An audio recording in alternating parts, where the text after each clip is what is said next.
Pemerintah tidak menutup mata dengan keberadaan jalur tikus. Lantas, mengapa keberadaan jalur tikus ini dibiarkan begitu saja? Saya David Silahoy. Sampai jumpa.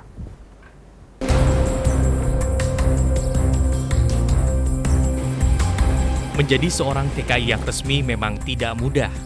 Banyak dokumen yang harus disiapkan. Belum lagi, sang calon tenaga kerja pun harus mengikuti beberapa pelatihan agar dianggap siap untuk bekerja di negeri orang. Hanya saja, untuk melewati proses ini membutuhkan waktu yang tidak sebentar. Sehingga jalur ilegal lah yang dipilih sebagai alternatif tercepat. Dan agar keinginan untuk bekerja pun cepat didapat, muncullah para penyalur TKI ilegal di wilayah perbatasan yang memang sudah biasa mengurusi hal ini. Sebut saja namanya Keker. Pria asal Sulawesi ini telah menjadi penyalur TKI ilegal sejak tahun 1989. Para calon pekerja yang direkrut oleh Keker tidak pernah dilengkapi dengan dokumen yang semestinya, sehingga ketika masuk ke wilayah negara Malaysia harus melewati jalur tikus atau jalur yang tidak resmi. Karena berstatus ilegal, para pekerja yang dibawa oleh Keker mudah sekali untuk dibohongi dan diberi gaji yang tidak semestinya. Banyak sekali potongan.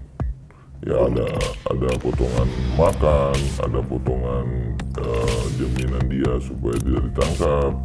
Terus ada lagi katanya asuransi, semualah dipotong. Akhirnya dia mungkin diperkirakan gajinya sampai 1.000, dia bisa sampai terima cuma 300. Namun banyaknya pengalaman pahit yang selama ini dialaminya membuat Keker memilih untuk berhenti menjalankan profesi ini sejak 2 tahun lalu. Saya sendiri, ya namanya makhluk ya, manusia ini merasa berdosa.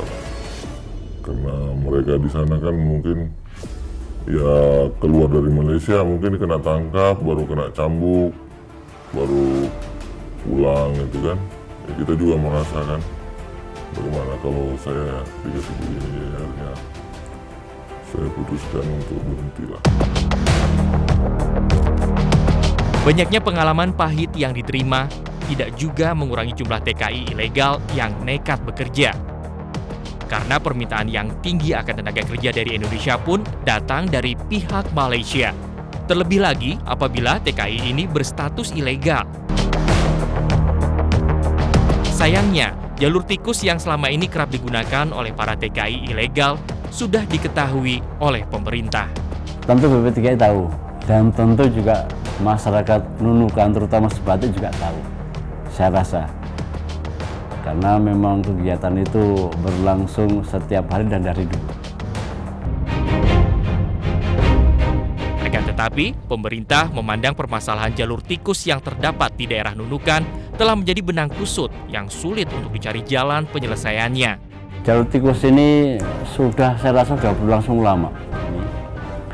Namun demikian tentu kita juga tidak bisa membiarkan ini. Namun kita juga tidak bisa menutup jalur tikus ini. Meski membutuhkan waktu yang lama, namun bukan berarti kasus semacam ini tidak bisa diselesaikan. Karena tidak hanya beresiko tinggi saja, keamanan dan kesejahteraan para TKI ilegal ini pun menjadi dikesampingkan. Dan yang terpenting, citra Indonesia di mata negara lain bisa jadi tercoreng.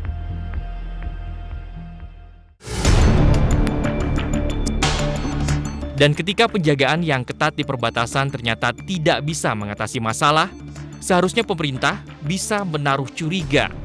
Ya itu tadi, ada sesuatu di sana. Ada sesuatu. Ya mungkin ada jatah preman juga kali.